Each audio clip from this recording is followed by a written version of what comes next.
في دار القضاء العالي. قضاة مصر رايحين يعملوا جمعية عمومية عشان ياخدوا قرار، جمعية عمومية هياخدوا قرار فيها. طيب اللي واقفين حوالين دار القضاء العالي اللي بيقولوا تحرك قضاء، اللي عارفين الناس دي جايه رافضه او معظمهم جاي رافض او بعضهم يا سيدي جاي رافض، هيعملوا ايه؟ منطق لضيوفنا بالسؤال ده، ايه رايك؟ دكتور عزازي. جمعيه طارئه غير عاديه لقضاة مصر.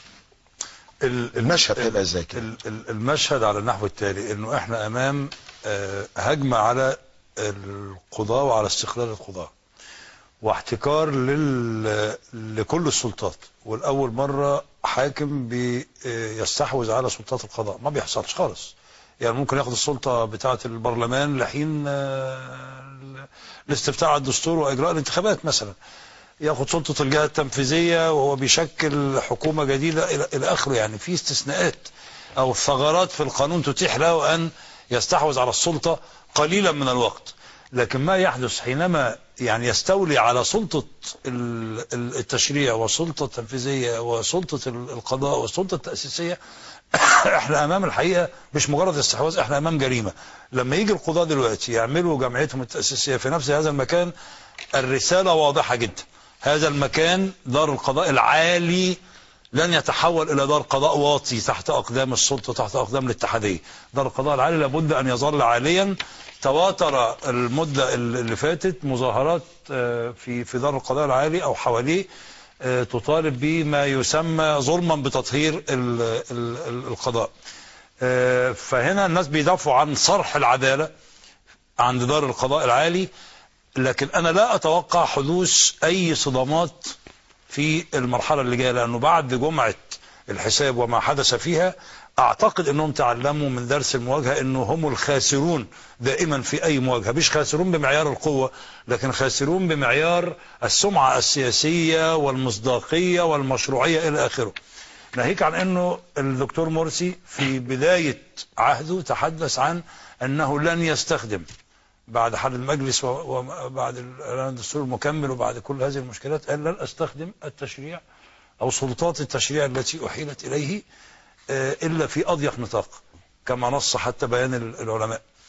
احنا الآن أمام سلطة استيلاء كامل على التشريع، ومن يملك المنح يملك المنع ويملك التفسير والتأويل، لأن القانون والدستور بمواده المختلفة يخضع لتفسيرك. زي ما حضرتك يا أستاذ محمد تفضلت وأثرت قضية حياة الأمة.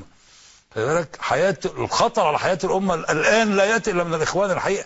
يعني أنا نفسي في قضاء عادل وفي دولة مؤسسات تحاكم الإخوان بتهمة الاعتداء على حياة الأمة وتحويل مسارها التاريخي إلى وجهة يعني جديدة. حياة الأمة أو يعني حياة أمة.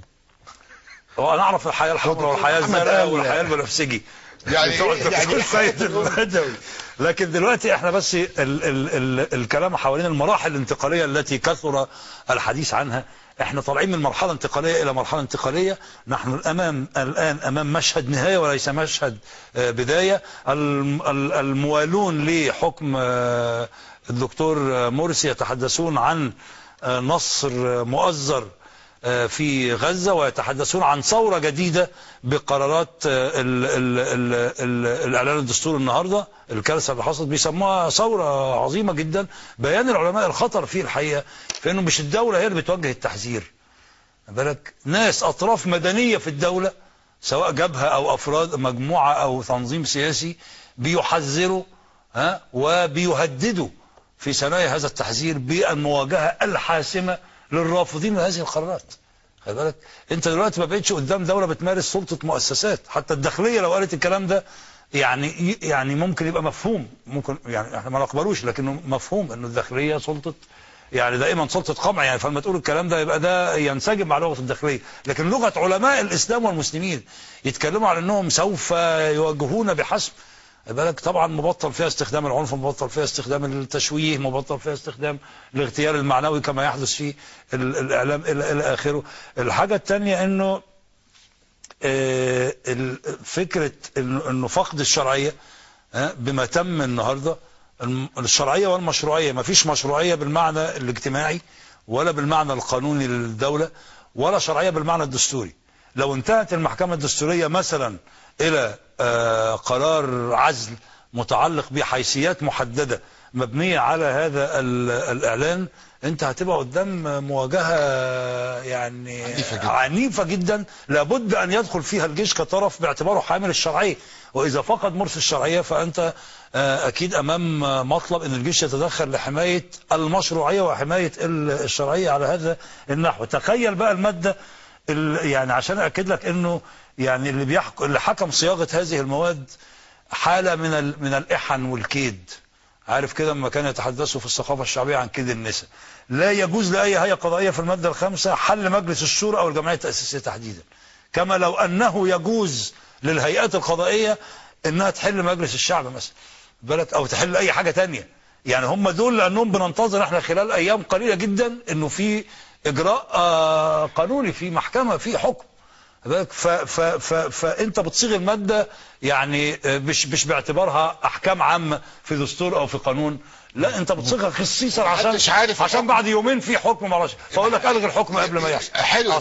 يبقى هل مؤسسه الرئاسه كانت متاكده ان المحكمه هتطلع قرار بحل مجلس الشورى والجمعيات التأسيسية، عشان كده بتقول لا يجوز للمحكمة تطلع قرار بكده؟ في نزوع انتقام تجاه القضاء. طيب. لأن القضاء معانا على الهاتف عشان هو بس بيكلمونا.